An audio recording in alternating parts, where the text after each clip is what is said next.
যদি কারো কিছু প্রশ্ন থাকে প্রশ্ন করুন। আজকে ক্লাস এই পর্যন্ত। আমাদের হয়তো 2-4 মিনিটের মধ্যে হয়তো জুম থেকে বার করে দেবে, আমরা নতুন করে জুমে প্রবেশ করবো না। আপনার প্রশ্ন থাকলে এর মধ্যে বলে ফেলুন। যদি তার বাবা মাকে ডাকা হয়, ডাকার পরে কি সেক্ষেত্রে কি হিসাব দিতে হবে? তার বাবা বলছে বদমাইশ, কথা শোনে না, যখন জিনের তারা যদি বলে যে তুমি যেটা ইচ্ছা সেটাই করো। যখন জিনের অভিভাবক যখন আপনাকে অনুমতি দিয়ে দেবে, ঠিক আছে বুঝছো? যখন জিনের অভিভাবক আপনাকে যখন অনুমতি দিয়ে দেবে, আপনি তখন সেই ক্ষেত্রে জয় করে দেবেন, সমস্যা নাই। ঠিক আছে হজরত? যখন দিয়ে দেবে, তারপরে আপনি তার বাবা মা যদি না আসে, আপনি সাই জিন্নাতকে ডাকবেন, ডেকে বিষয়গুলো আপনি সবকিছু তাকে উপস্থাপনা করবেন। এবং সাই জিন্নাত রূপে অনেক জিনেরা আপনাদেরকে ধোকা দিতে পারে, সেই সিস্টেমও বলবো, বোঝার উপায় বলবো। ঠিক আছে হজরত?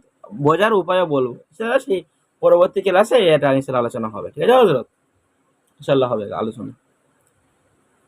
দেখ হজরত, আর আর কারো প্রশ্ন আছে নাকি? আমার একটা বিষয় জানা। বলেন হজরত। আমার বাড়িতে একটু সমস্যা আছে, মানে যেখানে আমি একটা টয়লেট করেছিলাম, বাথরুম, গোসলখানা একসাথে, ওখানে নাকি জিনদের রাজখানা আছে। কবিরাজ আমাকে বলেছিল জিনের মাধ্যমে। তো সেদিন আমি বাড়িতে গিয়েছিলাম, যাওয়ার পরে ওখানে আমি রাত্রের বেলা ঘুমিয়ে গেছি ফ্ল্যাশ করার পরে।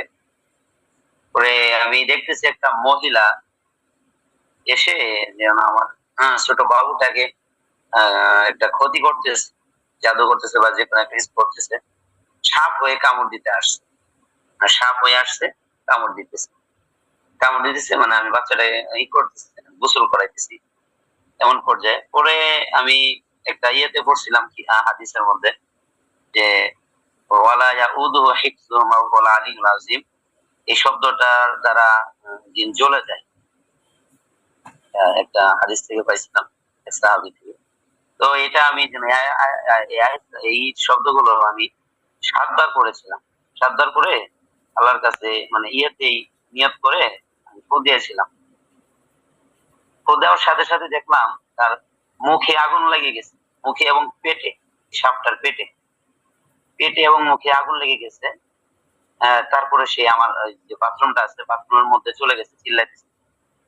এইরকমই আবার এই যে আমি যেখানে এখন আছি, পরশুদিন রাতে আমি ক্লাস করে শুয়ে পড়েছি। এর মধ্যে এইরকমই এটাও একটা মহিলা এসে আমাকে ক্ষতি করতেছে, আমাকে মানে অন্ধকার ঘর বানিয়ে ফেলছে, আমি যেন বাঁচার জন্য করতেছি কিন্তু সারতেছি। এক পর্যায়ে আমি এই শব্দগুলো আবার করেছি, পরে আল্লাহর কাছে নিয়ত করে আবার ফু দিয়েছি। এবং আমি বলেছি যে খুজু ফাগুল্লু সুমাল জাহিম সাল্লু, এটা পরে নিয়ত করে ফু দিয়েছি যে তার চোখ যেন অন্ধ হয়েছে। আমি ফু দেওয়ার সাথে সাথে দেখলাম যে তার চোখ ধরে সে চিল্লানো শুরু করছে, এবং এই চিল্লানোর আওয়াজটা আমি শুনতে পেয়েছি।